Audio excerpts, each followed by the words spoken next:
Thank you all for coming out tonight. I'm pleased to welcome you to the fourth of 6 talks in the Got Anthropology series. Tonight we're going to hear all about the human relationship with technology. We hope you're also able to join us in March and April for our final 2 talks. One will be on the role of humanitarianism in the developing world, and one is going to be about monkeys. Like us on Facebook or sign up outside to receive an email notification about future talks.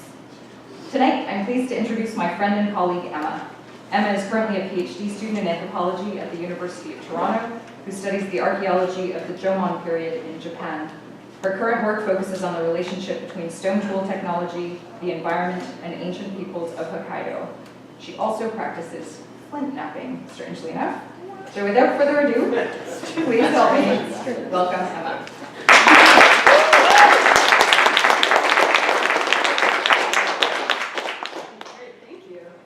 I'm not going to tell you what flint knapping is, though.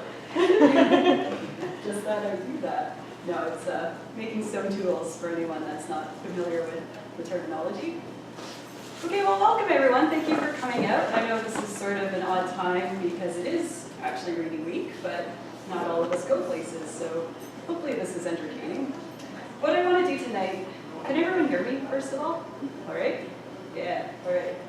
So what I want to do really is go over some of my perspective on technology that I've gained over time as an archaeologist and someone who's just interested in how people interact with the material world in general.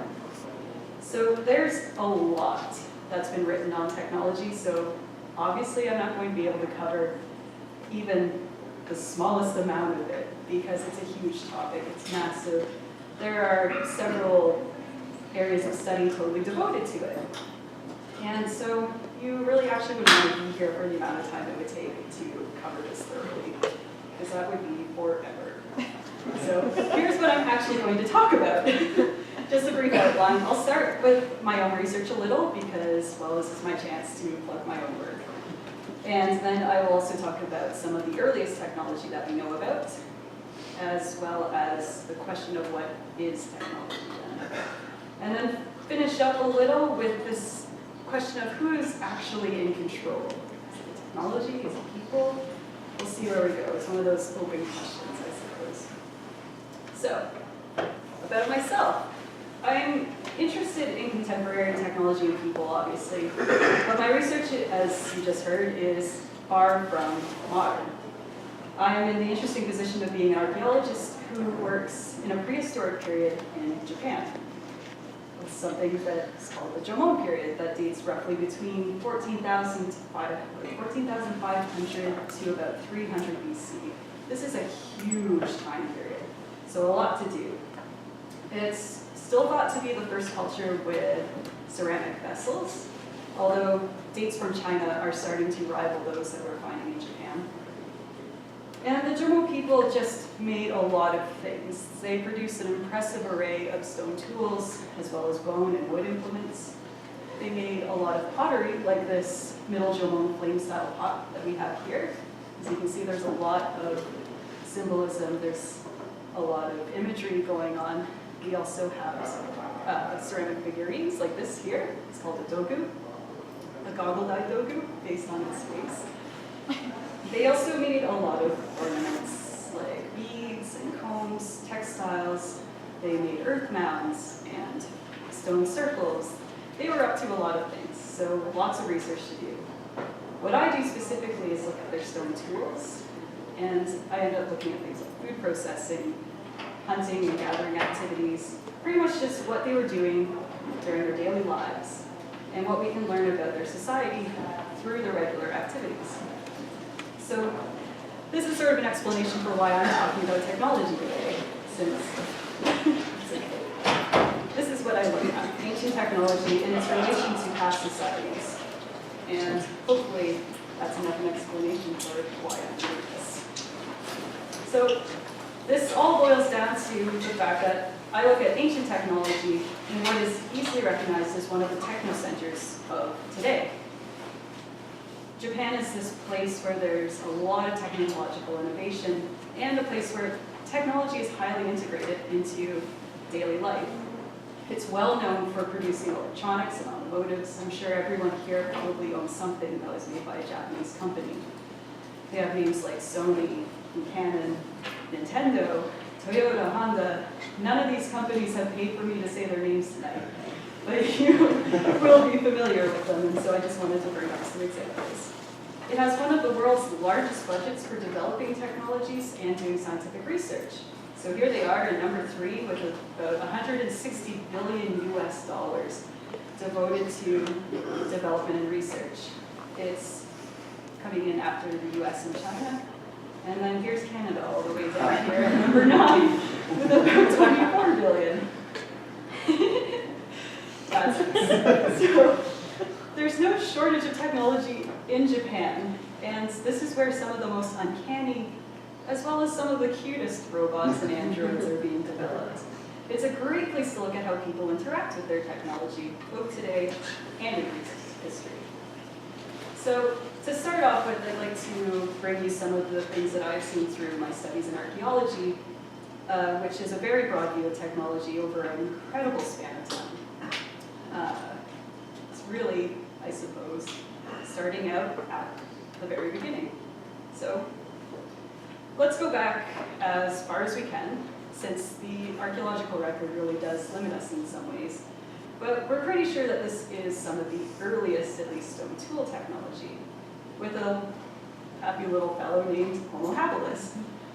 Until recently, we thought Homo habilis was the first tool user around 2.5 million years ago on the African continent. And so it's been deemed the beginning of the line that leads directly to us today. Now their tools were relatively crude. It was known as the older one industry, and it was made up of things like stone flakes and cobble choppers that were roughly made out of whole rock, like the picture that you can see up here. So it was simple, but they were highly effective. The tools were also made, you can see, with some sort of plan. It wasn't just a broken rock. They actually took off chunks and flakes in a sequential manner, ending up with an axe-like edge on one of these cobbles. So, simple, yes, but it worked.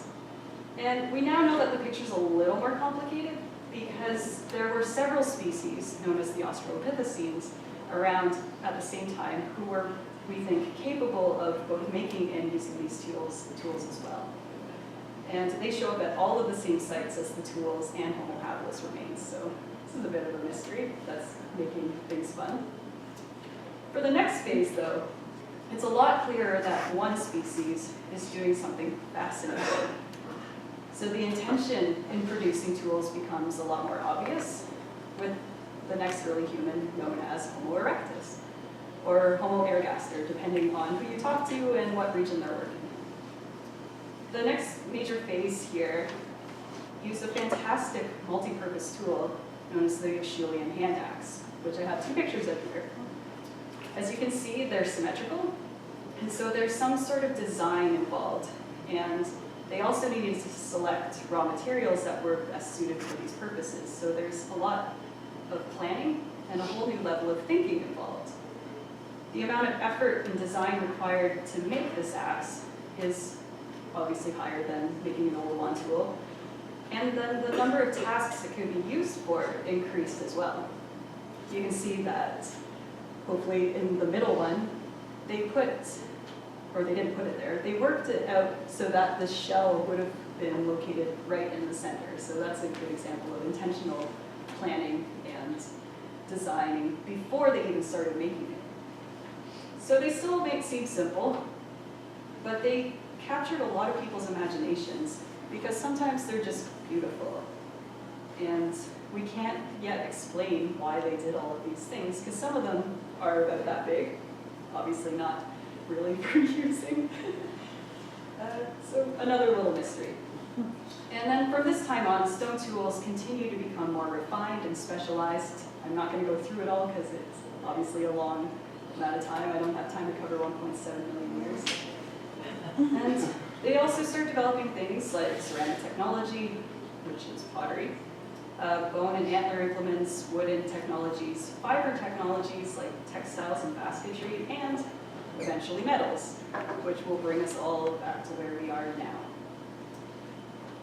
Also, a side note, for the longest time, many scholars thought that technology and tool use is something that made humans unique, but we now know that we're not the only species that uses tools today, since there are primates that use different implements in regular activities. So Jane Goodall is a famous primatologist, and she was one of the first to observe and document tool use by chimpanzees. They use grass and sticks to fish for termites, and they also have been seen using stone hammers and anvils to break open nuts, like this happy little family in the Thai forest. What's really interesting is that they appear to be passing on their skills. The youth watch their expert elders, and they learn through observation in these little social settings. This is not the same thing as teaching, but it has still led to some really interesting regional differences in chimpanzee behavior. So there are local traditions of tool use and other behaviors like grooming, to the point where some people could actually identify where a community or an individual comes from based on their behaviors. We also have these cute little fellows who are bearded capuchin monkeys. They have also been observed cracking open nuts with stone hammers and anvils, sometimes even processing tubers like sweet potatoes. Like the chimpanzees, the monkeys don't make their tools, but they do select for what they think is the best tool for the job. They'll sort through their rocks and carry the ones that they like. They also reuse locations with good anvils, to the point where we can find little activity sites like those seen with early humans. So little monkey sites. That's kind of funny, or maybe I just think this. This one image here shows one of the youth is actually imitating the adult as it's learning. And so again, these monkeys were learning through observation and imitation. Now, tool use doesn't even seem to be limited to primates even. So in New Caledonia, which is an island near the northeast of Australia, there's a group of crows that fashioned hooks out of the barbed leaves of what's known as the pandanus tree, which is in the middle here. So you can see they actually remove strips like this here and leave a hook intact on the end so that they can dig whatever they want out of trees and holes in the ground. They're actually making their tools. Lab tests have also found that crows will take wire and bend them into hooks. If the wire hook isn't good enough for the task, they'll use their hook to get a longer stick that might work better and things like that. They're really ingenious. They've also found a way to make our technology work for them. So the crows of Japan are a great example of clever birds. Japan has a lot of forested areas with a lot of delicious nuts, but crows have been sort of stymied for a long time by the shells. They used to repeatedly drop one nut from a great height until it cracked enough that they could get it open. But then they learned that at red lights, if they put a nut in the middle of the road, the cars will crush it open for them. And all they have to do is wait for the next red light to go and pick up the tasty parts.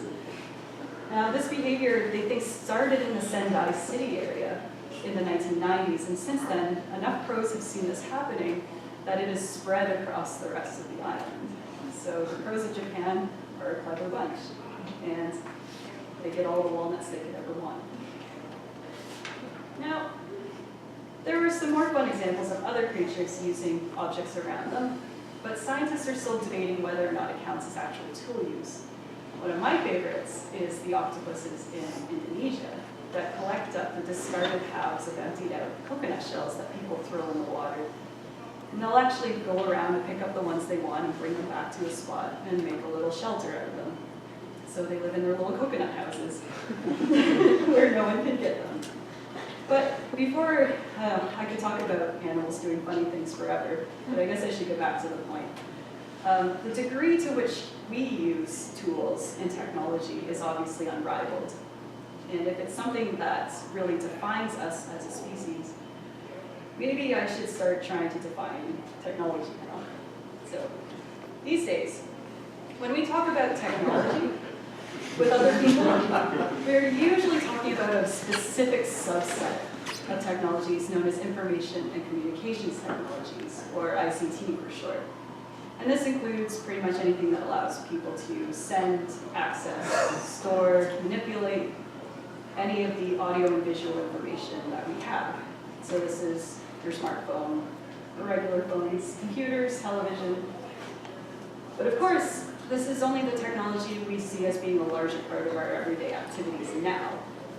And often, more than it should be, a distraction from the things that we're supposed to be doing.